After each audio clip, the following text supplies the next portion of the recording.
Buenas noches, chiquillos, ¿cómo están? Bueno, gracias a Dios estamos aquí un lunes más, ¿verdad? Yo con un poquito, ya no tengo la gripe, pero todavía estoy un poco de congestión, así que por aquello, por aquello, están advertidos. Anda como la gripe. Sí. Anda como Mateo Kovacic. Imagínense. Bueno, la semana pasada terminamos, ¿verdad? Hablando respecto, perdón,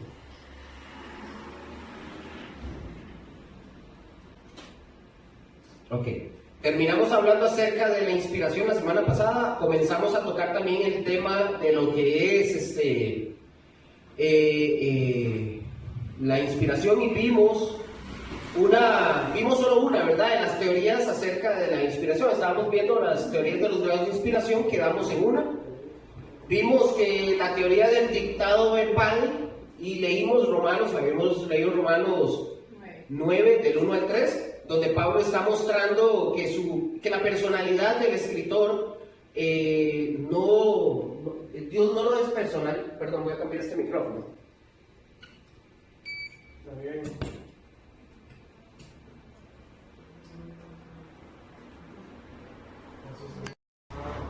Sí, perdón. Entonces vimos que Dios no despersonaliza a la persona, ¿verdad? Él respeta lo que es su personalidad. Les voy a decir qué era lo que estábamos hablando para que ustedes lo entiendan un poquito. Pueden apuntar lo que logren captar. Dice que esto de la teoría del dictado verbal, recordemos que esa teoría no sería la correcta, porque si fuera así, entonces el ser humano no tendría impregnado dentro de la Biblia las ideas y la personalidad de él, sino que Dios le permite. ¿Estamos de acuerdo con eso? Dice que vamos a ver, que la inspiración verbal de la Biblia parte de la premisa o de la idea de que Dios, aparte de inspirar a los escritores bíblicos en las ideas o los tópicos o los temas a escribir, también los guió en escoger, ojo con esto, en escoger las palabras a utilizar. ¿Vamos bien ahí? Si Dios hubiera realizado un dictado a cada escritor bíblico, cada escrito producido tendría un único estilo. ¿Cuál estilo sería ese único? Solo sería el de Dios, ¿verdad? Lo que Él dice, como Él lo dice, en las palabras de Él, que tal vez nosotros no entenderíamos. Entonces sería el autor como autor sería Dios.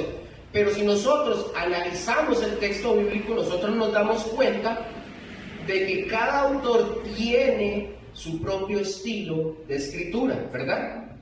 Lucas, por ejemplo, Lucas tiene un estilo muy elegante y muy detallista para narrar el Evangelio, pero Marcos, por ejemplo, Marcos es muy sencillo, muy simple y directo en construir sus oraciones, y a Marcos se le caracteriza por el uso repetitivo de la conjunción y.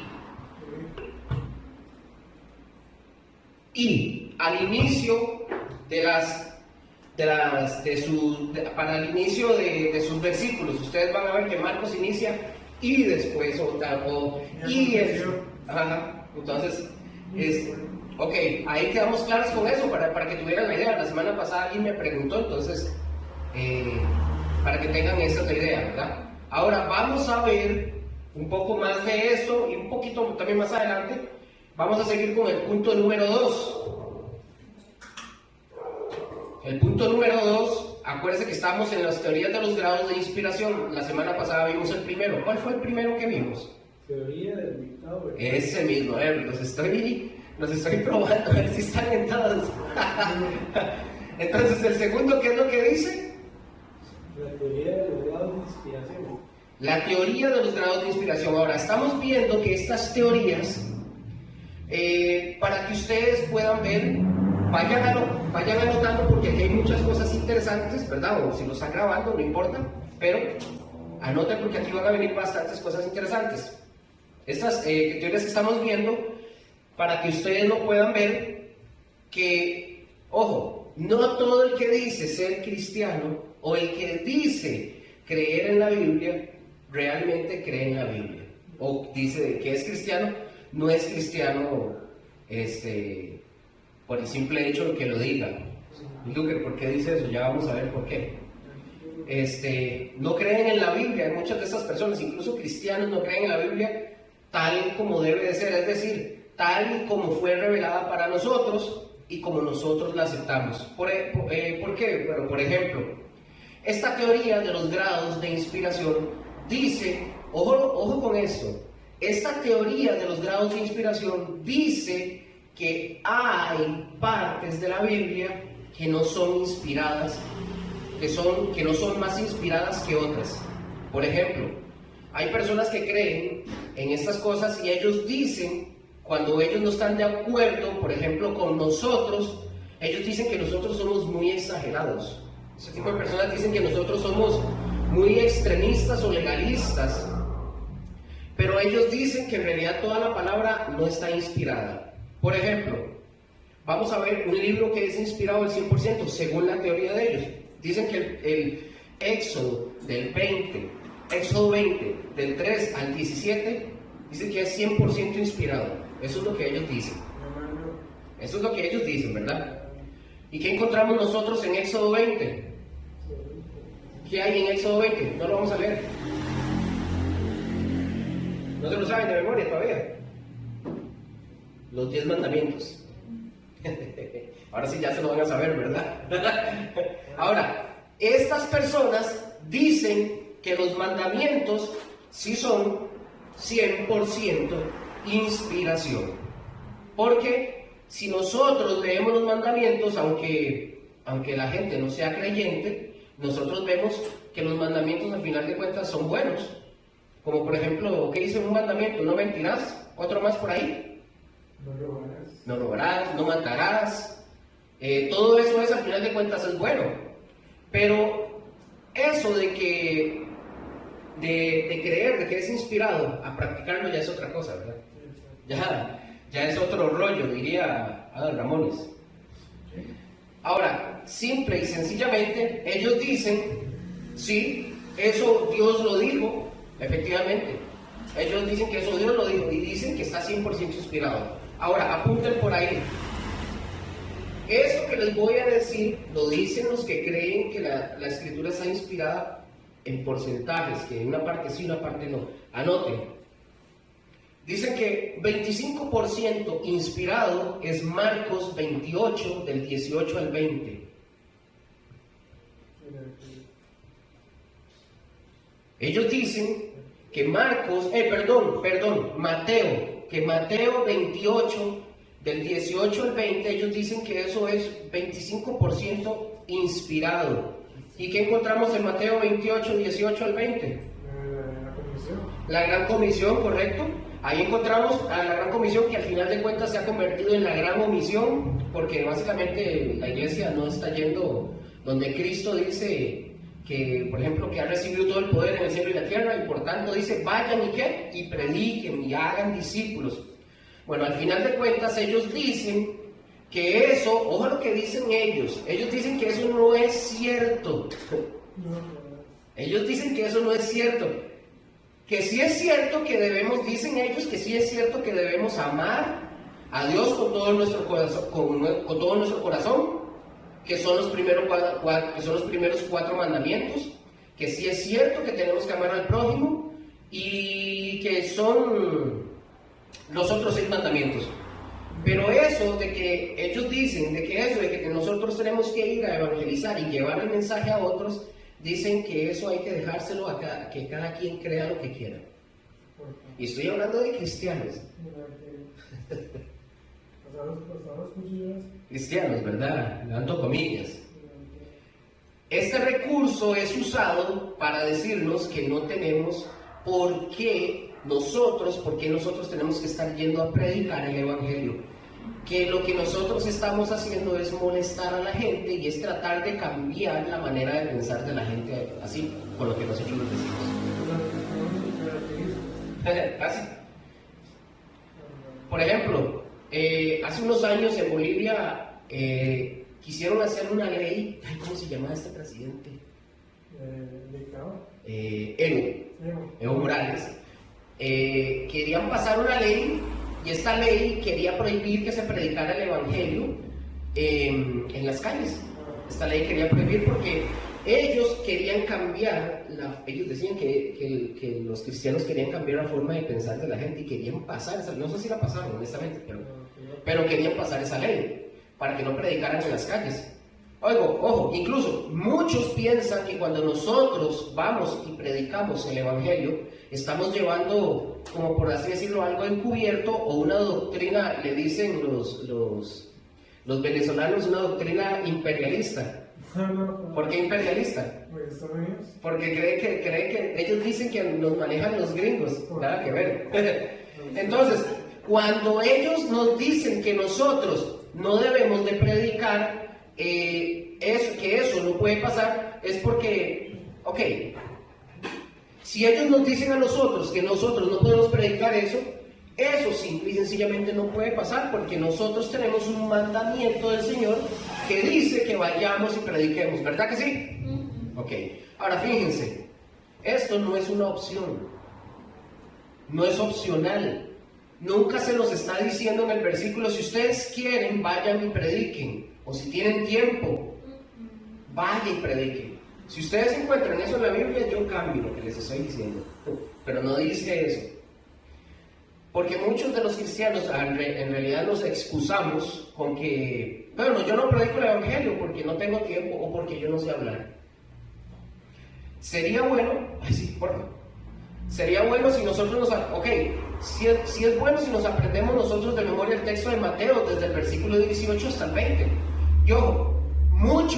Muchas personas se lo aprenden del 19, se aprenden solo lo del 19 y el 10. Busquen Mateo, mejor, veamos. Para que lo tengan ahí, para que no.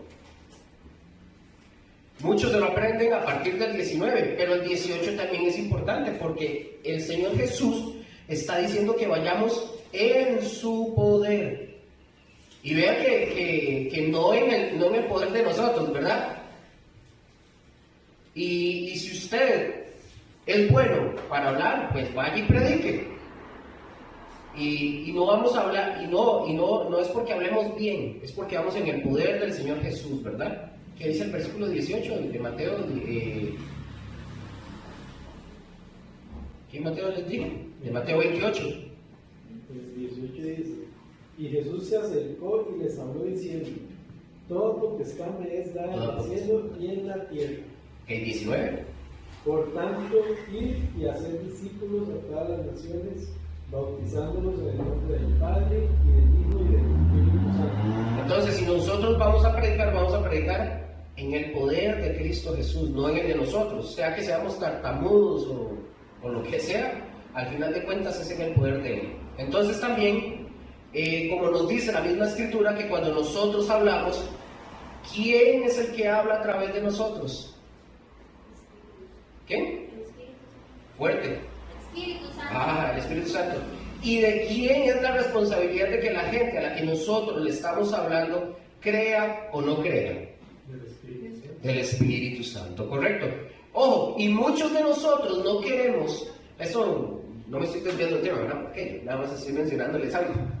Y muchos de nosotros no queremos ir a predicar porque nos sentimos mal si nos dicen a nosotros, no, gracias. Hay muchos cristianos que se sienten mal por eso. Ahora, pero nosotros debemos de recordar algo importante, que el tema, que a mí me digan que no es conmigo, o no es con ustedes, no es con nosotros, al final de cuentas, ¿con quién es? Que digan que sí o que no. Con el Señor. Lo mismo si esta persona cree, es con el Señor, no es con nosotros. Nosotros no podemos venir a presumir, por ejemplo, de que ya convertimos a una persona. Contaba un pastor, decía que él llegó un día, él estaba recién convertido, fue y predicó, y encontró una persona, le habló y la persona se convirtió, y cuando él regresa, le cuenta a su pastor y le dice, no sabes lo que pasó, y le dice, ¿sí qué pasó? Le prediqué a una persona y la convertí, y le responde el pastor, a ti sea la gloria. Y no, él entendió de que no se trata de que si yo predico, y alguien se convierte, no se convierte porque yo predico o porque sea yo, es porque Dios obró en la persona. ¿Estamos? Entonces, David, estaba con... ¿Ya está? Inicia un poquito más. Ah, ok, excelente. Dicha que trajo pan casero, ¿verdad? Ah, no, David. Porque, oigan, bueno, porque ustedes o yo no somos, recuerden, nosotros no somos los que convertimos a la gente y a nadie. ¿Quién es el que nos convierte? El Espíritu Santo se encarga de tocar a la persona para que esa persona, como un día ustedes y yo, doblemos las rodillas delante del Señor. Por eso es que el Señor dice que es en el poder del Señor Jesús que nos manda a predicar. No es porque nosotros estemos inventando, ¿verdad?, la idea del cristianismo. Incluso si ustedes se dan cuenta, por ahí, en algunos programas, ya ustedes saben cuáles son, ¿verdad? Los famosos teólogos, ¿qué? Liberales. Esos mismos, estoy viendo Banares y ya se lo saben. Han estado viendo History, ¿verdad? Nada que ver. Y en Discovery, nada que ver. Bueno, estas personas recuerden que ellos dicen que el cristianismo, dicen que es un invento de Pablo. Dicen ellos. A Pablo dicen que le han encargado la idea del cristianismo porque él es un gran predicador y que llegó a muchos lugares, y más quizás que los demás apóstoles, pero recuerden que no es así. Es un mandato que está ¿en dónde? La Biblia. Está en la Biblia. Y los que podemos ver, nosotros nos damos cuenta que es un mandato y que es un mandato para todos. No es un mandato nada más para los servidores de la iglesia. No es solo un mandato para los líderes de la iglesia, es un mandato ¿para quiénes? ¿Para quién? Para todos. ¿Alguien de ustedes o yo mismo podríamos decir, yo tengo, o que tengamos el don del evangelismo y vamos a ver, aunque no se necesita, por ejemplo, el don del evangelismo, se necesita obedecer al Señor. O sea, podemos tener el don del evangelismo, pero el que no lo tengamos no significa que no lo tengamos que evangelizar, es un mandamiento del Señor. ¿Y qué se hace a través del evangelismo? Lo que el Señor nos pide a nosotros es que abramos nuestra boca para que el Espíritu Santo lleve el testimonio. Porque no tenemos que llevar el evangelio. Vamos a ver.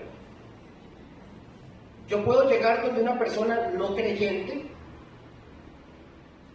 y yo a esa persona, o mejor dicho, esa persona creyente no está esperando de nosotros una clase de teología.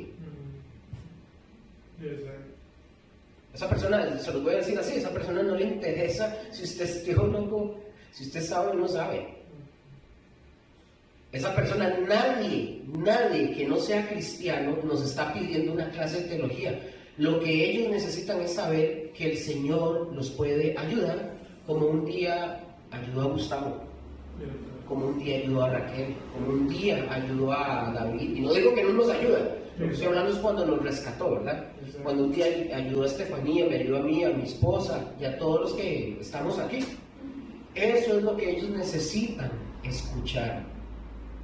Ellos necesitan saber que el Señor puede cambiar su vida como ha cambiado la de nosotros, que el Señor puede mejorar incluso su relación familiar, como le ha dado, creo que, solución a muchos problemas familiares que hemos tenido. No significa que se hayan ido, ¿verdad? Pero significa que han ido mejorando, ¿verdad?, las cosas. No nos están pidiendo ellos que les demos, como dije, repito, una clase de teología. Incluso si ustedes quisieran dar una clase de teología a ese tipo de personas, a lo mejor ni siquiera les van a entender. No les van a entender absolutamente nada y no les va a tocar el corazón al final de cuentas, porque lo que ellos están buscando en este mundo es cómo salimos adelante ante tanta presión del mundo. ¿O me equivoco? ¿Ah? Sí. ¿Estoy equivocado? No. ¿Ah? Es que los veo como concentrados. ¿Qué les pasó hoy? Eso es lo que ellos quieren saber. Esta idea de que solamente, por ejemplo, Mateo 28 tiene como inspiración un 25%, eso no es cierto. Por favor, eso no es cierto. Ahora, sin ninguna inspiración, porque bueno, también hay partes o muchas partes que ellos dicen que no tienen ni, ojo, ellos dicen que ese tiene 25, ¿verdad? Pero hay otras que dicen que no tiene ninguna. Por lo menos ellos le están dando un 25, pero hay otras que dicen que no tiene nada. Que no tiene nada de inspiración. ¿Quieren saber cuáles dicen que no tienen ningún grado de inspiración? Mateo 25, 41.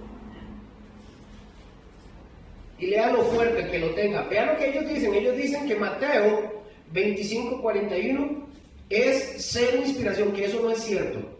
Entonces dirá también a los de la izquierda: apartados de mí, malditos, al fuego eterno preparado para el diablo y sus ángeles. Ojo, ellos dicen que eso no es cierto, que eso no está inspirado por Dios. Dicen que eso es solo para causarle miedo a la gente. Pero yo pregunto, ellos dicen, ¿cuál infierno eterno? Ellos dicen que ¿cuál infierno eterno? Por eso, dentro de las religiones, vamos a ver, dicen que tienen cierta, entre comillas, cierta libertad y hablan, las religiones, ustedes van a escuchar que hablan del amor de Dios. Porque eso sí, ¿verdad? Del amor de Dios sí, eso sí es 100% libertad de todo. Eso sí lo hablan del amor de Dios y ellos dicen, ¿qué padre mandaría a su hijo al infierno eternamente? Dicen ellos. Bueno, si ustedes tuvieran este tipo de pensamiento y ustedes comparan a Dios a como somos nosotros los seres humanos, evidentemente ustedes van a tener un pensamiento como el de ellos. De qué padre mandaría a su hijo al infierno, ¿verdad? Pero como ellos están comparando a Dios con los padres como somos nosotros y somos humanos, pues nunca en la vida Dios va a mandar. Entonces, en la idea de ellos, Dios en la vida va a mandar a alguien al infierno. Pero nosotros estamos hablando aquí de quién, estamos hablando de Dios, y Dios es perfecto. Ahora, Dios sí es amor, eso es una verdad, pero en esa medida, en esa misma medida, Dios es justicia.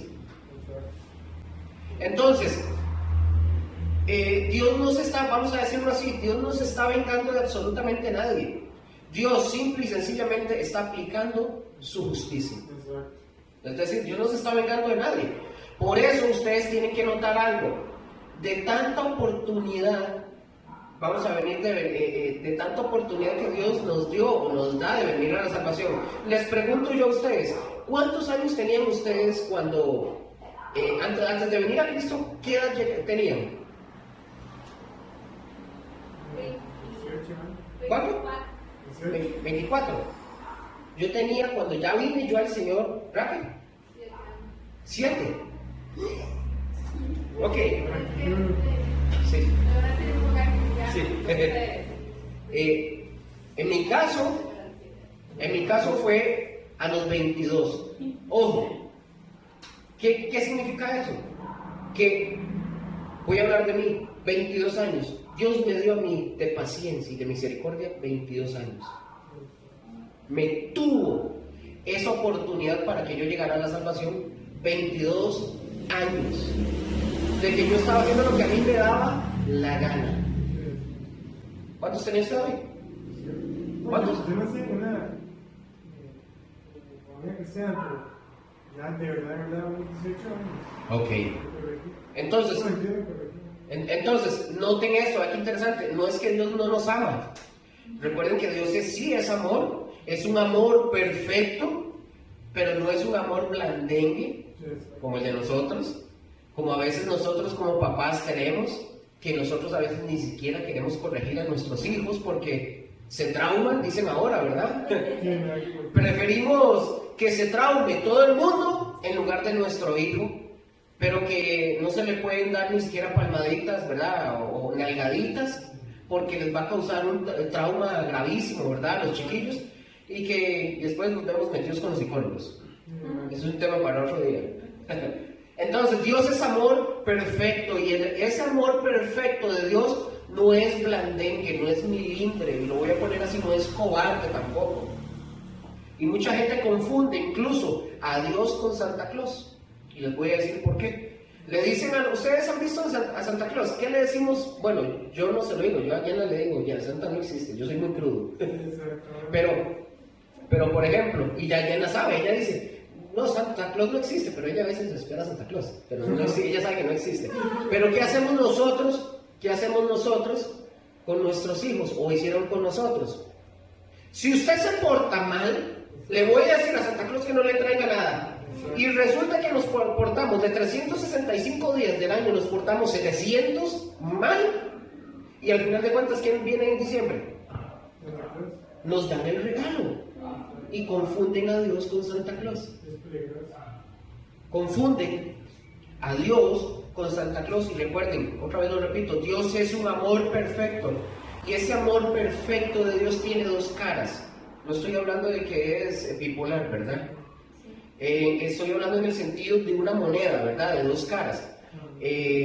Un amor es el cariñoso, que es el que nos da, con el cual nos arropa, con el cual nos da la salvación, con el que nos mantiene, nos sostiene, nos da todo.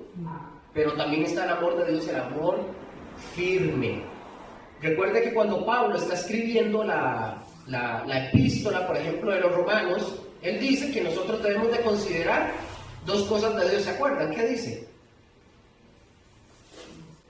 La bondad y la severidad de Dios. Son dos cosas. Es decir, porque Dios no puede ser desequilibrado. Porque si Dios no fuera equilibrado en su amor y su justicia, no sería simple, sencillamente no sería Dios, no sería perfecto, más bien sería imperfecto. Así como aquellos que se sienten, ¿ustedes han escuchado gente que dice que se sienten los consentidos y los chineados de Dios? Yo he escuchado esta palabra en gente que dicen, a mí todo me lo da, yo soy o estoy chineado o chineada por Dios. Repito, si así fuera, ojo con eso que voy a decir, si así fuera, entonces Dios sería parcial. Y Dios no sería imparcial. Dios sería imperfecto, no sería perfecto. ¿Por qué digo esto? Porque a Dios, Él ama a todos de la misma manera. ¿Qué dice Juan 3:16? Porque de tal manera amó Dios a esta parte tanto y a otra tanto. No, dice de tal manera amó Dios al mundo. Nos amó por parejo a todos para darnos la oportunidad. ¿A cuántos? ¿O solo una parte? No, a todos. Entonces, ¿dónde está el que yo soy el chineado que a mí me lo da todo? Sería parcial, no imparcial. Cuando nosotros leemos este versículo, por ejemplo, que habla del infierno, hay obviamente, ¿verdad? ¿Quién no quiere? Hay gente que no quiere que un día ser juzgado y lanzado, ¿verdad?, al agua de fuego. ¿Qué va a decir esa persona? La persona que no quiere o no acepta esto, ¿qué dice? Lo niega, correcto. Dice que no existe. Ojo, pero la tristeza de todo esto es que el día que estas personas mueran, van a terminar en ese lugar. Si si no abrieron, ¿verdad?, su corazón a Jesús, ¿verdad? Pero hay algo más que hay que ver, y fíjense bien en esto, que el infierno no fue creado para el hombre. Yo creo que eso ustedes ya lo saben, ya ustedes me imagino que lo tienen que saber, así, ya lo tienen así, lo saben. ¿Para quién fue creado el infierno? Para el diablo y el demonio. Para Satanás, sus ángeles, pero lamentablemente allá van a ir todos aquellos que no pongan su fe en Cristo Jesús. Y aquí nosotros podemos sacar incluso otra cosa. Muchas veces nosotros, de donde venimos, por ejemplo, nosotros nos envolvimos también con una serie de mitos y de leyendas, y esos mitos y esas leyendas se nos transmitieron a nosotros la idea, escuchen esto, la idea de que Satanás reina en el infierno. Y eso tampoco es cierto. Satanás no reina en el infierno. Postdata, voy a hacer un paréntesis. Estaba viendo un video un chavalo dice, y dice que se puede saber dónde está el trono de Satanás aquí en la tierra, que Satanás no tiene, Satanás no gobierna en el infierno, él está en la tierra, pero dice esa persona, y habla y dice que por medio de la palabra, y sí, yo lo busqué, y dice dónde está el trono de Satanás, pero él dijo, ¿usted lo vio, David?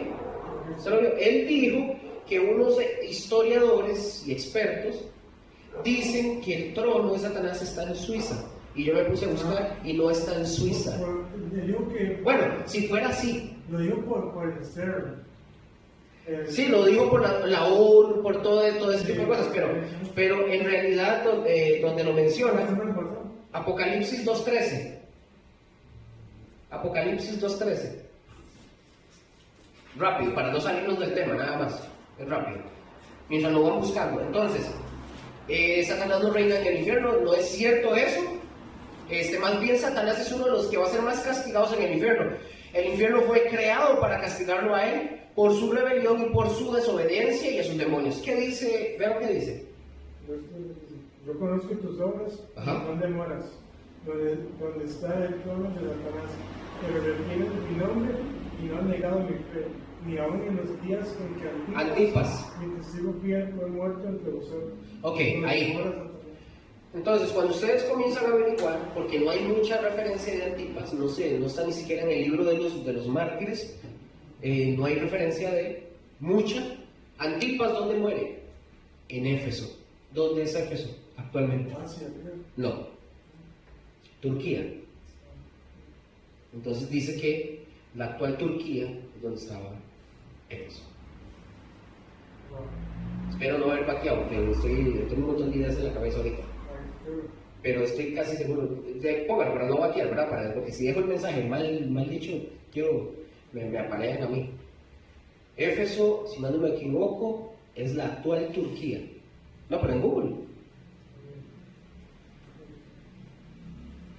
Entonces esta persona dice, hablando, esto es un aporte, nada más, no tiene nada que ver con la elección, pero esta persona dice que está en Suiza, y yo, bueno, si así fuera, que tiene un trono, ¿verdad? Porque recordemos que Satanás no tiene un trono. Si fuera así, él dice que es en Suiza, la Biblia dice lo contrario. Éfeso está situada en la región turca de Turquía. Egeo. Sí, Turquía, pertenece a el área de Sí. Bueno, del norte nombra mucho el nombre. Bueno, en fin, eso era lo que les quería nada más mencionar. Entonces, no tiene nada que ver con la clase, ¿verdad? Eso es nada más algo que estaba mencionando, de que dice este chavalo que es en Suiza, que está el trono y que está ahí, y que Satanás está ahí. Bueno, nada que ver, ¿verdad? No hagan caso a ese tipo de cosas, busquen bien, ¿verdad? Lean, no significa que Satanás literalmente tiene un trono, ¿verdad? Ya eso lo sabemos. Bueno, sigo. Así que Satanás no reina en el infierno. ¿Quiénes van a ir al infierno? Satanás, sus ángeles, los demonios, ¿y quién más? La gente que no pone su fe en Cristo Jesús. Y otra vez, no es que Dios, repito, Dios no nos está condenando a ese mundo o a ese infierno. El hombre sin Cristo Jesús es el hombre sin Cristo Jesús es el ser humano sin Cristo, es decir, ¿va para dónde? ¿Y quién lo lleva allá? Solitos. Su naturaleza pecaminosa los lleva allá. Así que existe la negación. No existe eso. Ellos dicen esto. No existe eso, pero sí existe Dios y Dios es amor. Esa es la negación de ellos. Y escuchen esto. Vemos como uno de los puntos claros, y que eso se reclama muchas veces en las iglesias en general, que no se predica sobre el infierno. Esto es un reclamo general, porque no se predica eso. Porque a veces ¿saben por qué a veces no lo hacen? Porque no quieren lastimar la sensibilidad de las ovejas. Y no se predica del infierno. Ok, quizás hay algunas iglesias que no quieren que ni siquiera hablar sobre el pecado, incluso. Hay iglesias que no lo mencionan. Para que nadie se sienta ofendido o se sienta señalado. Yo tenía un compañero de trabajo, me acuerdo, cuando estábamos, casi digo que donde yo me congregaba. Sí, donde yo me congregaba, resulta, era compañero mío de trabajo, y un día él me dijo, ¿usted va a esa iglesia? Sí.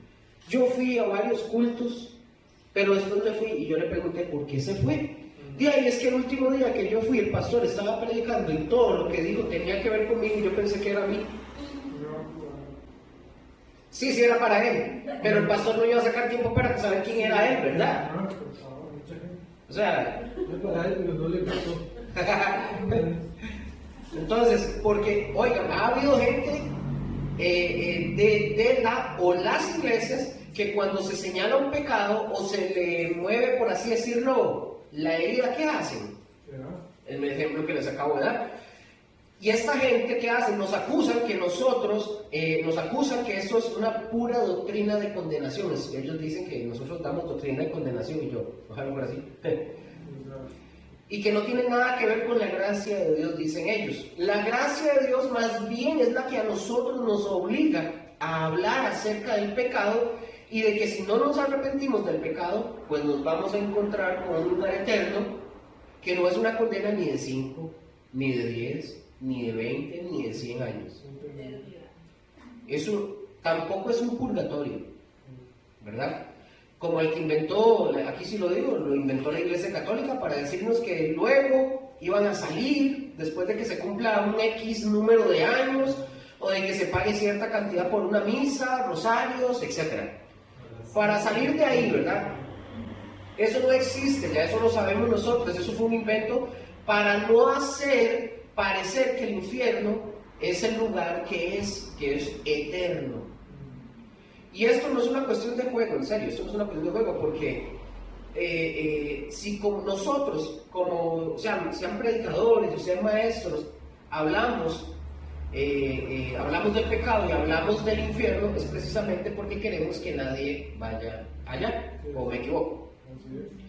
La mayoría, creo yo, de los que estamos aquí, bueno, lo que son Gustavo, Raquel y en mi caso somos papás. Y cuando nuestros chiquillos, bueno, en el caso de ustedes, cuando estaban pequeñitos, ¿verdad? O en el caso mío, que todavía está pequeñita, y están jugando en la calle con la bola y la tiran, ¿qué hacíamos? ¿O qué hacemos? ¿O qué hacían? ¿Y qué hago yo en este caso? Les decimos que no vayan a la calle, ¿verdad? Y al final de cuentas, si lo hacen, ¿qué pasa? ¿O qué les pasó a ustedes en algún momento? Que salían corriendo a la calle, los regañaban, incluso hasta les tuvieron que dar, ¿verdad? Unas nalgaditas, ¿verdad? Bien pegaditas, para que entendieran de que no tienen que cruzar la calle así de golpe, porque es peligroso. Pero ¿por qué lo hacían? Porque lo odiaban, porque ustedes odiaban a sus hijos. Correcto, para protegerlos. No, es justamente por eso, porque los amamos. Justamente porque los amamos, no queremos que venga un carro y los... Bueno, en aquel entonces era que un carro pasara y los atropellara. Ahora es que pasa un carro, una camioneta, los agarre y se los lleve. Porque eso es lo que hacen ahora. Entonces, por ejemplo, cuando los chiquillos están metiendo los dedos en los enchufes y nosotros insistimos que no lo hagan, o que están prendiendo la cocina e insistimos, ¿qué hacemos? Los castigamos. ¿Y por qué los castigamos? Ustedes como papás. Correcto, lo hacemos por amor. Lo hacemos por amor, no lo hacemos por odio. Y Dios nos habla de un infierno eterno. ¿Por qué nos habla de un infierno eterno? Ajá, pero por amor. Lo hace por amor, para que no vayamos a ese lugar. Por eso nos abre la oportunidad de venir a Cristo para no tener que estar allí. Estos son algunos, por ejemplo, ahí basta con, bueno, dejémoslo ahí, porque si no sigo otra vez con eso y no paso a la tercera. Pero todo lo que tenga que ver con algo difícil de aceptar, ellos van a decir, estos hombres o estas mujeres, van a decir que solo aceptan la parcialidad de la inspiración en la Biblia. Van a decir que no existe el infierno, que tal cosa es inspirada, otra no, otras un poco. Incluso como los testigos de Jehová, ellos dicen que el infierno no existe. Bueno, ustedes ya se acuerdan de eso. Entonces, nosotros vemos a dónde es que llevan este tipo de doctrinas. ¿Estamos? Vamos al siguiente punto. Número 3. ¿Qué dice el número 3? Teoría de la inspiración de conceptos y no de palabras. Eso. Teoría de la inspiración de conceptos y no de palabras. Ok. Esta tiene mucho que ver con la que acabamos de terminar de hablar. ¿Qué es esto de inspiración de conceptos? Bueno, asumiendo primero que ellos dicen esto. Ellos dicen, bueno, Dios existe. Sí, Él existe. Pero lo que está en la Biblia, eso no es cierto. Eso es lo que ellos dicen. Observen el parecido, ¿verdad? Tienen un cierto parecido al otro. Ellos dicen que lo que Dios hizo para la gente, por ejemplo, que escribió en la Biblia, ¿qué hizo Dios? Dios puso, escuchen esto, pongan atención porque puede ser que no se entienda bien. Ellos dicen que Dios puso un concepto en el corazón de ellos. Por ejemplo, bueno, el concepto, por ejemplo, del bien. Entonces, ¿ellos qué hicieron? Ellos escribieron sobre el concepto del bien, como bien les pareció, pero Dios no les dijo eso. ¿Verdad que suena contradictorio? Ok, eso es lo que dice esa teoría. Ahora, seguimos. Ellos dicen que Dios no dijo eso, que Dios solamente puso en el corazón de estas personas el concepto, la idea del bien, pero que Dios no lo dijo. De ahí nace la idea de que nosotros tenemos que nosotros somos los que inventamos ese concepto de lo bueno o de lo malo. No, nosotros no lo inventamos. Entonces, ellos dicen que hay un Dios bueno. ¿Me estoy dando a entender? ¿Sí? Ok. Ellos dicen que sí existe un cielo. En fin, que todo, que esto que ellos dicen, dice que surge del concepto, no porque Dios así pidió que fuera escrito. O de todo lo que usted se puede imaginar. Ahorita vamos a ver otras teorías. Dice, por ejemplo, esta gente dice que lo mismo hizo con la idea, escuchen eso, con la idea del mal. Puso el concepto en algunas personas. Puso el concepto en algunas personas para que viviéramos bien. Para que viviéramos bien, inventaron el concepto del diablo, del infierno, etc. Sí, en serio, por eso se llama así. Por eso es la teoría de la inspiración de conceptos, no de palabras. Cuando yo estaba en Huililla, a nosotros nos asustaban, ¿se acuerda? Con el coco. O con el viejillo del saco, como le hago yo a Llena. Esto. Sí. Estos sí son ideas de la gente. Esos son ideas de la gente. Pero lo que está escrito en la Biblia es la verdad. Punto. De hecho, la Escritura dice que el Señor Jesús señala y le dice al Padre que su palabra es la verdad. ¿Se acuerdan de ese versículo? Que, o sea, no hay por qué jugar, ¿verdad? Imaginémonos a Dios, a un Dios que juegue con nosotros, un Dios que nos mete en un laberinto. ¿No sería Dios? O sea, no sería Dios, no sería amor, no sería un Dios de amor, no es un Dios justo. Estaría jugando ¿con quién? Con nosotros, y ese no es Dios. Mateo 5, y el que lo tenga lo lee. Mateo 5 del 17 al 19, por favor.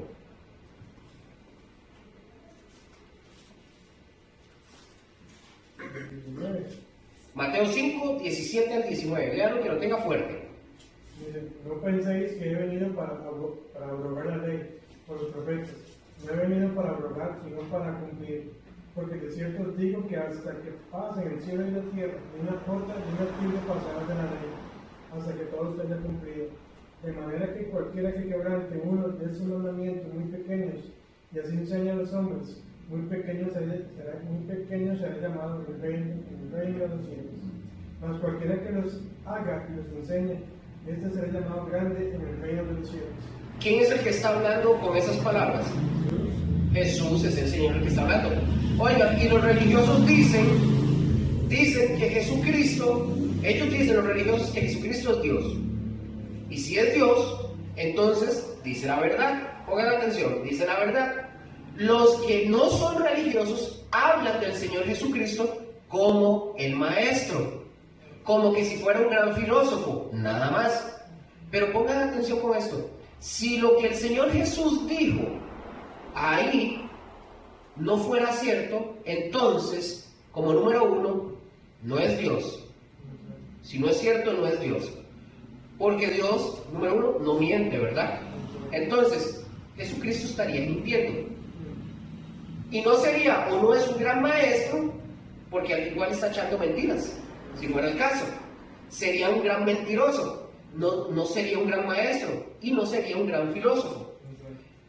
Cristo lo que está diciendo es que Él no vino para quitar lo que está ¿qué? Escrito en la ley y los profetas.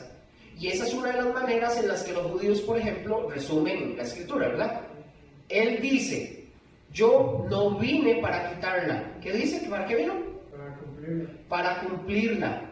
Si no fuera cierto eso que Jesús dice, entonces, ¿qué venía a cumplir entonces? Si no fuera verdad, ¿a qué vino? Respóndanme ustedes. ¿Qué dice? ¿A qué vino Gustavo? Jesús entonces, si no fuera cierto. A ver cómo está. Vino una persona común y corriente a entregar su vida a la nada. Por eso, o sea, si yo quisiera creer que yo soy el elegido, y yo digo, yo tengo que dar la vida por todo este chorro de gente, que se pudran todos. Yo no voy a dar mi vida así hacia lo. Eso solo Jesús no podía hacer, ¿verdad? Esa gente usa un juego de palabras Sí. para parecer intelectuales, pero lo que son unos estafadores.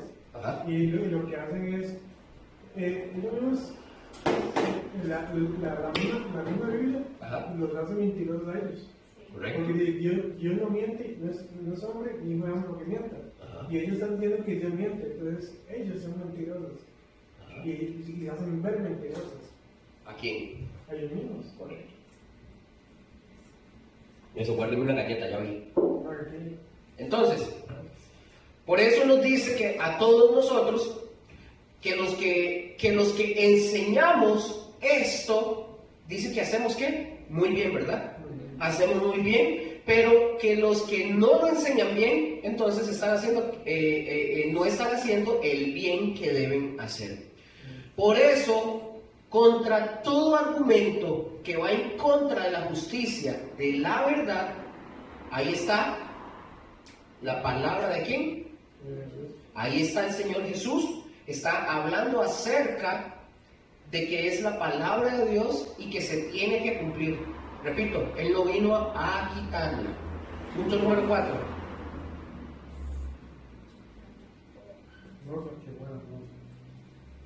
La teoría de la inspiración natural. Número 4, la teoría, como lo dijo Estefanía, la teoría de la inspiración natural. Este punto nos habla acerca de que el bien, ojo lo que dice, de que el bien está en el hombre y que hubo personas, como por ejemplo los más de 40, que fueron 48 escritores, ¿verdad? Los que tenemos nosotros en la Biblia, que un día, así como Mozart, ¿verdad? Ahí se los puse en la presentación. O como un día que se levantó el cabro más macabro, se levantaron inspirados a escribir o a cantar, ¿verdad? Que para nada era así, tonto. Yo sí, no puede ser posible. Se levantaron un día, se comieron unos frijoles añejos y se levantaron inspirados. Eso es inspiración natural. Es decir, le sale, ¿verdad? Que de repente yo un día, a mí me pasa, que de repente un día yo amanezco con unas ganas de dibujar o de pintar, amanezco inspirado, es inspiración natural. Entonces, ¿qué hago? Me pongo a dibujar o a pintar. E involucro a Yerra. La pongo a dibujar también. Entonces, ellos dicen que, por ejemplo, que andaban muy inspirados, que estaban muy amorosos, o se pusieron a escribir la Biblia. ¿Notan por dónde va la idea de esta teoría? La teoría de la inspiración natural dicen que un día los escritores, los más de 40 escritores, un día se levantaron inspirados y escribieron. ¿Será así? Porque si fuera así sería extraño, porque tuvo que haber sido un solo hombre que escribió todo. Porque 48 escritores no pudieron ponerse de acuerdo, porque no se conocieron todos. Entonces, esa es una de las cosas por las cuales hay que dar fe de que la Biblia es verdadera. Esa es una de las cosas por las cuales hay que dar fe de que la Biblia es verdadera. Correcto. Porque son más de 40. Si fueran dos, les dices, si fueran dos, están de acuerdo. Ajá. Pero son más de 40. Y épocas diferentes. Entonces, Correcto. no. Y en continentes diferentes y en idiomas diferentes. Ok, para echar por tierra esta idea, la idea de que esto fue nada más inspiración de ciertos hombres buenos y religiosos, yo les mencionaba, repito otra vez, que hay más de 40 escritores en la Biblia, que son en realidad 48 escritores que tenían, acuérdense, diferentes oficios, habían reyes, habían sacerdotes, habían primeros ministros, habían vaqueros, es que no sé cómo, me imagino vaqueros, es que me imagino judíos con sombrero, no sé por qué, pero había los que cuidaban del ganado, ¿verdad? También, entonces encontramos en la Biblia que habían personas de diferentes rangos académicos incluso, no todos eran profesionales, no todos tenían un conocimiento súper elevado, habían unos como Pedro, habían otros como Lucas, el doctor, ¿verdad? Bueno, y todo lo que ellos dicen, bueno, y que todo lo que ellos escribieron, acuérdense que fue, ¿en cuánto fue que el periodo que se llevó para escribir todo eso y acuñarlo en la Biblia? 1600, gracias, eso, así es.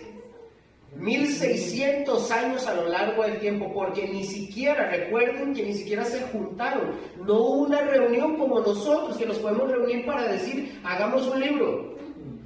Podemos reunirnos aquí y decir qué vamos a hacer, cómo lo vamos a hacer, qué personajes poner, podemos hacerlo. Para que todo saliera de acuerdo, ¿verdad? Y todo saliera bonito, solo lo podemos hacer si estamos juntos. Pero en la Biblia todo concuerda. Vivieron en diferentes lugares, hablaron diferentes idiomas, vivieron en diferente tiempo, y aún así, sin embargo, a pesar de que esa declaración pudiera tener cierta verdad, estos 48 escritores vivieron a lo largo de ¿cuánto dijimos? 1600 años, todos confirman con lo mismo. No hay un solo escritor que se contradiga, no hay un escritor que diga o contradiga al otro, porque si la Biblia tuviera contradicciones entre estos más de 40 escritores en el periodo de 1600 años, y que además escribieron en 3 continentes, en 3 idiomas, entonces no sería la palabra de Dios porque contiene errores. Cuidado, en serio, cuidado con lo que nosotros creemos y con lo que nosotros permitimos que otros hagan. Y esto es lo bonito de la misma escritura, que toda esa gente que dice que la Biblia tiene contradicciones y que es escrita por hombres y que tiene errores, ustedes saben lo que ustedes tienen que decirle a esas personas. ¿Qué? Muéstrame uno. Dígale, me dice, es que tiene errores. Dígame uno. Muéstrame uno. Sí, pero cuando una persona le dice eso a uno, hay un término incluso que tiene la carga, algo se le llama un término, o sea que está obligado a buscar y a dar respuestas de lo que está diciendo. Ajá. Eso se usa mucho por la economía, creo. No me acuerdo cómo el término. Sí, a María y a mí nos pasó una vez igual, estábamos conversando con alguien cercano a la familia y ella nos decía, es usted que creen en la Biblia, es usted que creen, ¿verdad? Y entonces le dice María, pero porque usted dice que nosotros creemos, la palabra de Dios está escrita y Él inspiró, le dio a los hombres, ¿verdad?, la palabra para que la escribieran. Entonces, no es que creemos en hombres, ¿verdad?, sino en Vea ese ejemplo. Llegó una historia que escuché. Otro pastor dice que ese pastor tenía un amigo, un chaval muy inteligente, preparado académicamente, pero muy, muy inteligente. El pastor dice que hubo un tiempo que dejó de verse con él ya se había convertido, etc. Se vuelven a encontrar y un día ese inteligente le cuenta y le dice: fulano, me convertí al Señor, lo acepté, pero yo acepto y creo en el Señor, aunque la Biblia tenga errores. Y él le dice, suave, ¿cuáles errores? Sí, los errores que tiene la Biblia, es que hay unas contradicciones. Ok, se sienta con él y dice, muéstrame los errores. Sí, es que la Biblia dice una parte cuando aparece un ángel negro y un ángel blanco y... Bien, ya el pastor ya sabía y lo agarró y le dice, vamos, y lo llevó a la Biblia y le dice, muéstrame dónde están, y lo lee. No hay. Se equivocó porque el hombre había leído otras cosas, pero lo llevó a la Biblia. No hay errores. El hombre dijo, yo me convierto al Señor aunque tenga errores. Así. Vea que por eso nosotros, yo les he dicho a ustedes, por eso nosotros tenemos... Sí. Por eso nosotros tenemos que estar preparados.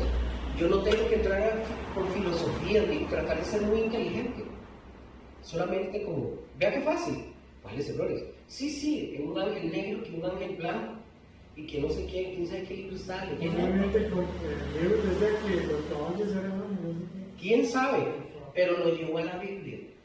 Si nosotros no conocemos y no nos damos a la tarea, ¿cómo vamos a poder refutarle a la persona y llevarlo a la verdad? ¿Verdad? Ese es el problema con la gran mayoría de cristianos, ¿verdad? Vamos con la número 5, chiquillos.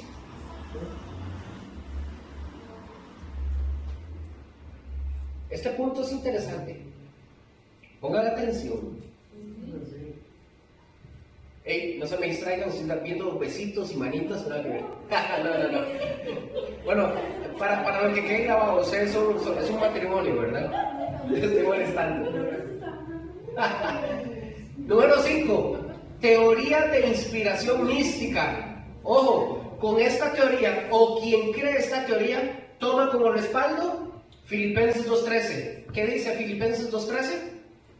Porque Dios es el que en vosotros produce así quiere como el hacer, por su buena voluntad. Ok, ellos dicen que también que Dios toca el corazón de la gente para que escribieran cosas que están guardadas en la Biblia. Es decir, ellos piensan algo así como... Ellos piensan que Dios es como esto. Ustedes han visto la posición de flor de loto. Ok, que se sientan y se ponen gozo. Ellos dicen, esa es la inspiración mística, que se sientan, que incluso, por ejemplo, las leyendas aquí en Costa Rica, que postdata, no solamente aquí hay en Costa Rica, ¿verdad? En todos lados del mundo hay leyendas, donde para tener contacto con Dios, ¿se acuerdan que lo vimos en una clase? ¿Qué hacen algunos para tener contacto con Dios? Y hacen, son ciertas prácticas. Ajá, ¿como cuáles? Y como el yoga. Sí, también, pero otros se drogan. Sí, también. Unos se drogan para tener... Correcto. Y dicen que así ellos tienen contacto, ¿verdad?, con la divinidad. Entonces, de ahí viene la inspiración mística y esa es una de las maneras. Pero hay otras. Hay un libro que se estuvo vendiendo en las librerías, yo no lo vi aquí en Costa Rica, pero en las librerías se llama, yo se los puse ahí creo, se llama Un Curso de Milagros. ¿Sí hablando en serio? Cuando yo estuve viendo eso, yo dije, no jodas, así como lo dijo David, están fregados. Es un curso, oiga, y es como una Biblia, no es un librito pequeño, es como una Biblia. Yo lo tengo, de hecho, lo tengo en PDF. Este libro, ojo con esto, este libro, apoyándose en este asunto de la inspiración mística, de que Dios produce, un día, ahí está, yo se los puse, un día una profesora de psicología, ¿cómo se llama esa señora? Ellen Cohn Schumann. Ellen Cohn Schumann. Ella era de la Universidad de Nueva York, ¿verdad? En Columbia, de la Universidad de Columbia de Nueva York. Dice, y se los voy a narrar, les voy a narrar así textualmente lo que ella dijo. Pongan atención, dice ella, que ella oyó un dictado claro y distintivo de una voz interior, identificándose como Jesucristo. ¿A qué le suena eso? Su dictado del curso comenzó con estas palabras: este es un curso de milagros. Por favor, tomen nota. El objetivo principal del curso de milagros es restaurar la realidad en tu mente para llevarla de vuelta a donde siempre ha estado, a Dios. Esto solo se logra reemplazando el sistema de pensamiento del ego que te mantiene atado a la ilusión de creer que es posible estar separado de él y que no lo estás. Este curso no tiene otro propósito que enseñarte que el ego es algo increíble y siempre lo será. El objetivo del plan de estudios, independientemente del maestro que elijas, es conócete a ti mismo. No hay nada más que buscar. Esta doctora y profesora en psicología, por ejemplo, ¿cuántos de nosotros hemos escuchado esta frase con palabras más, palabras menos? Conócete a ti mismo. Lo hemos escuchado, ¿verdad? Bueno, ¿y esto de dónde viene? ¿A qué filósofo se le acuña esta frase? ¿O se la han acuñado? Se la han acuñado a Sócrates. Pero les tengo una noticia, ni siquiera es de él. Esto estaba escrito, pongan atención, estaba escrito en el templo de Delfos.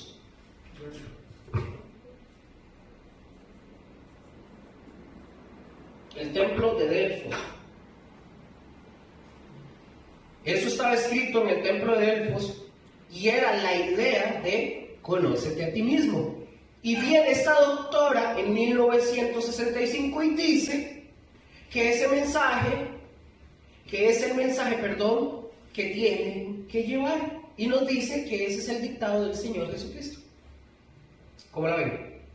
Dice, sigue la señora diciendo, todo el mundo anda buscándose a sí mismo y busca el poder y la gloria que cree haber perdido.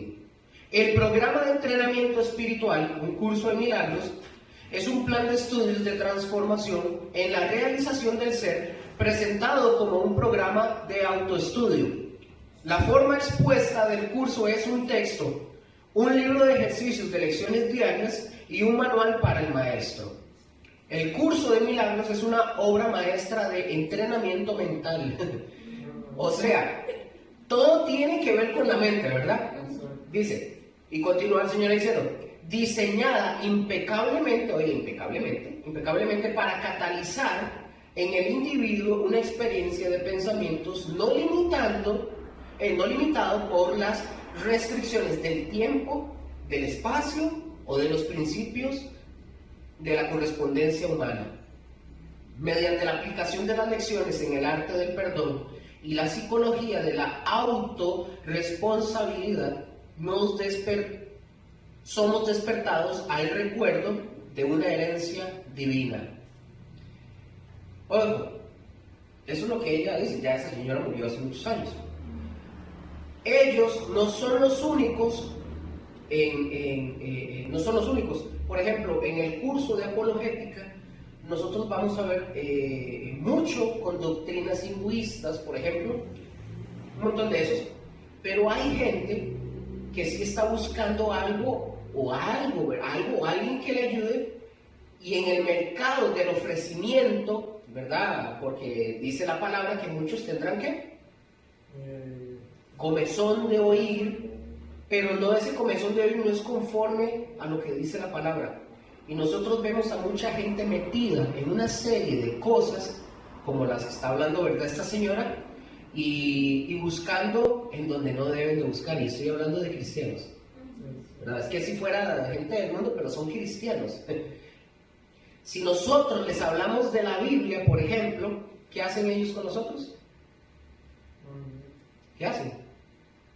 ¿Qué hacen cuando les hablamos de la Biblia? No creen. No. Yo he escuchado, Ay, sí, yo sé eso. Pero se burlan, Se burlan, sí. ¿o no? ¿No se han burlado de ustedes? Por eso. Sí. Ustedes pueden hablarles del libro de milagros a estas personas y ellos no se van a burlar, y es un libro también. Pero ustedes háblenles de la Biblia, que es un libro, y se van a burlar de ustedes y de mí. Porque como nosotros creemos en la Biblia, para ellos nosotros somos, y perdón por la expresión, somos mongolitos. ¿Será que seamos o no? ¿Verdad que no? ¿Qué dice usted, Tavo? Me veo pensando mucho. Bueno, esto obviamente nos habla del ataque que recibe la Escritura en comparación con las otras enseñanzas que hay en el mundo y que es al final de cuentas un libro también.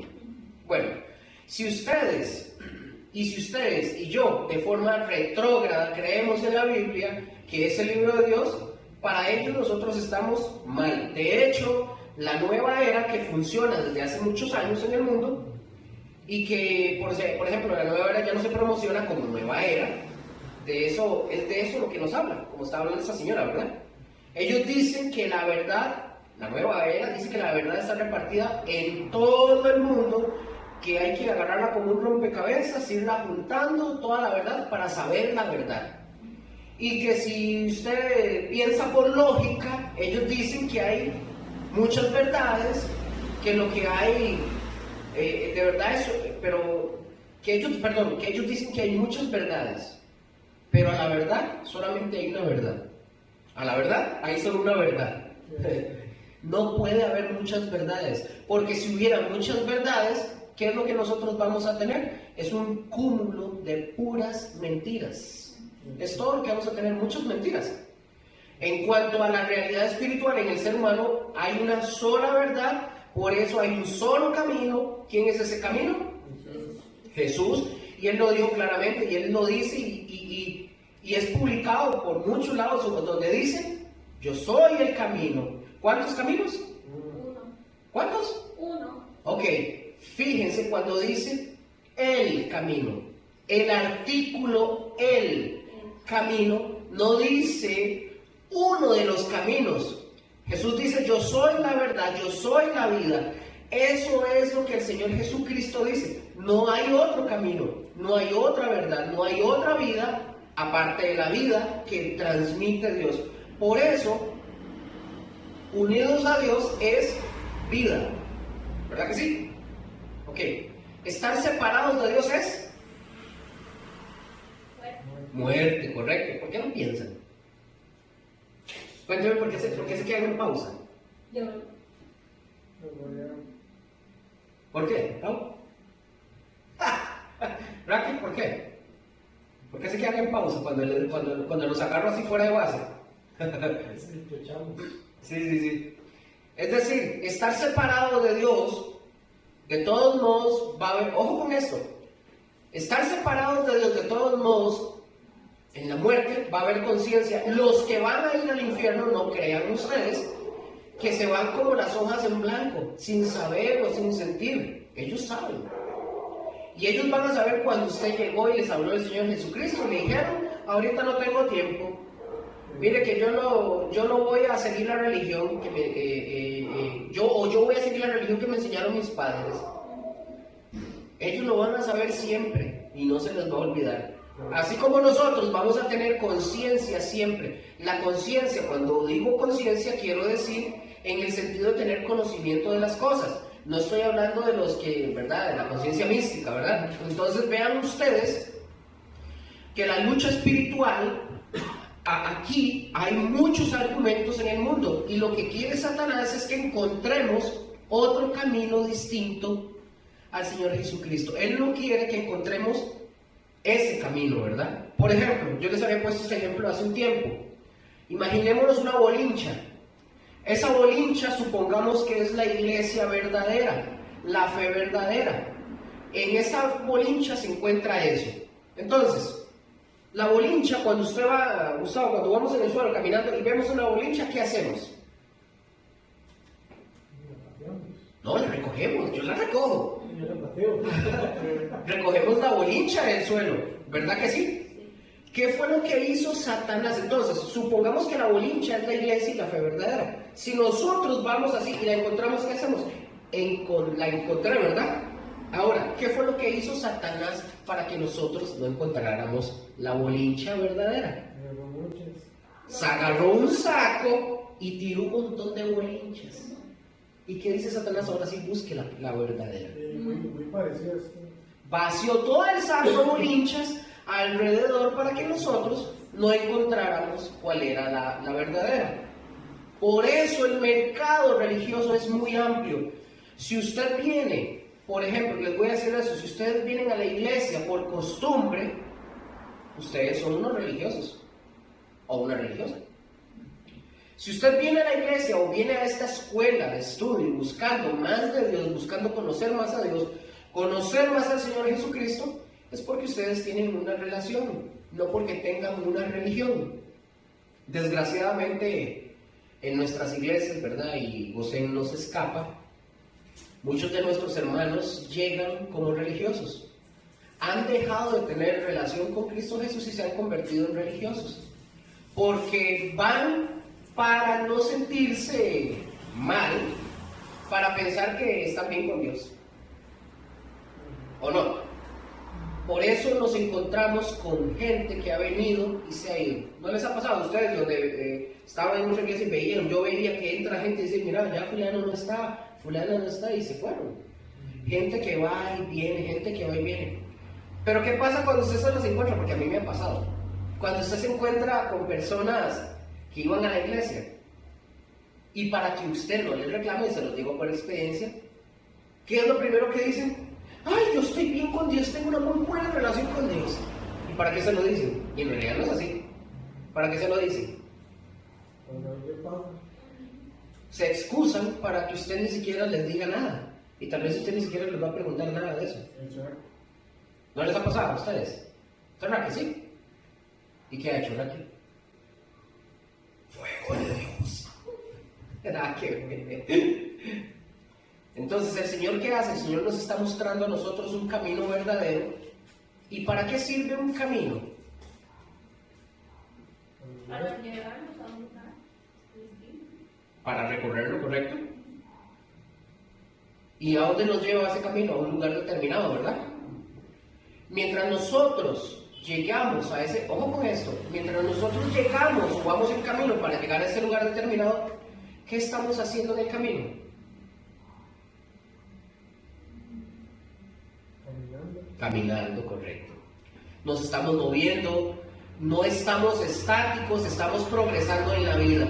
A medida que nosotros avanzamos en nuestra relación con Cristo, nosotros avanzamos en madurez espiritual. Por eso yo les decía a ustedes, no me acuerdo en alguna de las clases, es increíble que hay cristianos que tienen 2, 3, 5, 10, 20 o más años, pero que no han crecido espiritualmente. Vamos a supongamos que están en el camino, supongamos. Pero ¿qué les pasó en el camino? ¿Qué les pasó? Se durmieron. Si estamos caminando, ¿qué hacen ellos? Ellos se detienen. Ellos se detuvieron. Y ojo, muchos de esos que se detuvieron solo sirven de estorbo para los que vamos caminando. Cuidadito con nuestra relación. Es un camino, es una verdad. ¿Y por qué es una verdad? ¿Por qué es una verdad? ¿No? Está en la Biblia. Ajá, y lo que está en la palabra que hay que hacer. Creerla. Es una verdad para creerla y para vivirla. Y es una vida, es decir, o sea, la vida, la verdadera vida, unidos al Dios vivo y verdadero. Los que están separados de Dios, ¿cómo están? Muertos, correcto. La palabra vida, si yo no se los había explicado, trayéndolo a una forma muy sencilla de decirlo o de expresar, vida es estar unido a Dios.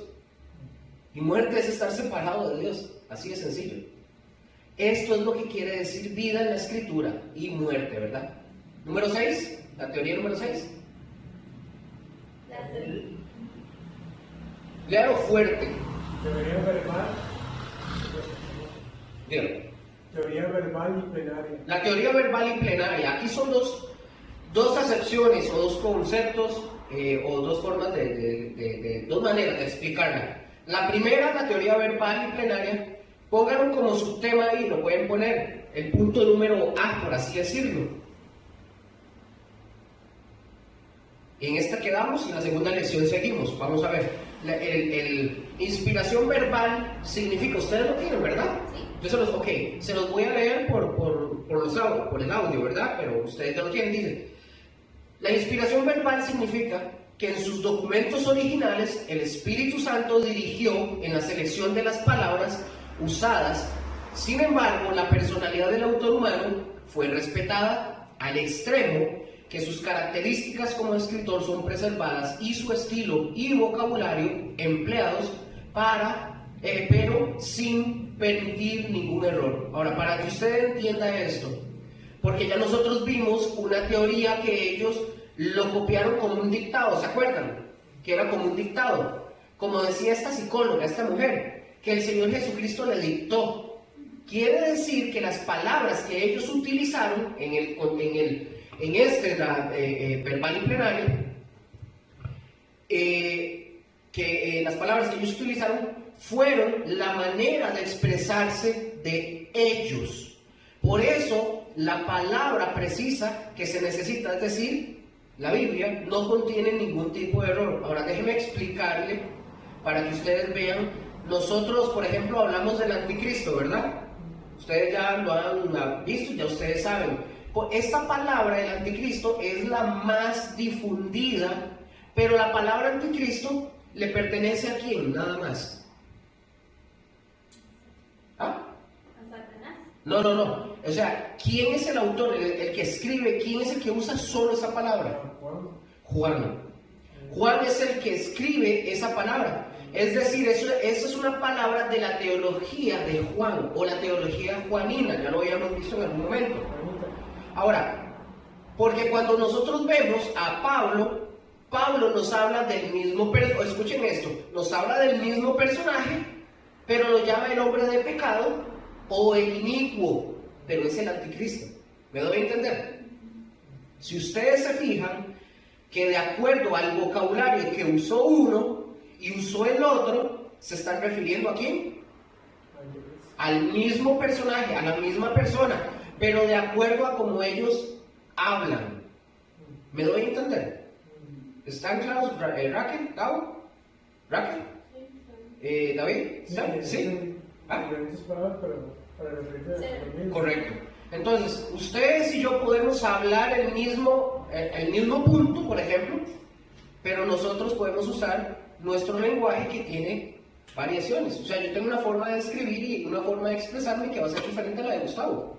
O sea, yo a Gustavo le puedo decir, tome de esta enseñanza, y él probablemente vaya a dar la exposición diferente y va a hablar diferente y va a tomar palabras y las va a decir de otra forma, que nosotros entendamos. Pero no va a ser como yo no hablo igual que con Josué. Yo no me expreso, yo no uso las mismas palabras que él, aunque entendemos lo que estamos hablando. ¿Me doy a entender? Entonces, ustedes a veces usan, como dije, usan palabras que yo no uso. Y lo mismo pasa conmigo. Yo uso palabras que ustedes no usan, porque no es nuestro estilo de hablar. Pero lo que yo quiero que quede bien claro es esto: las palabras no tienen errores en ese sentido. El hombre de pecado o el inicuo que usa Pablo es a la misma persona que es el anticristo. ¿Estamos? Ahorita seguimos con la segunda.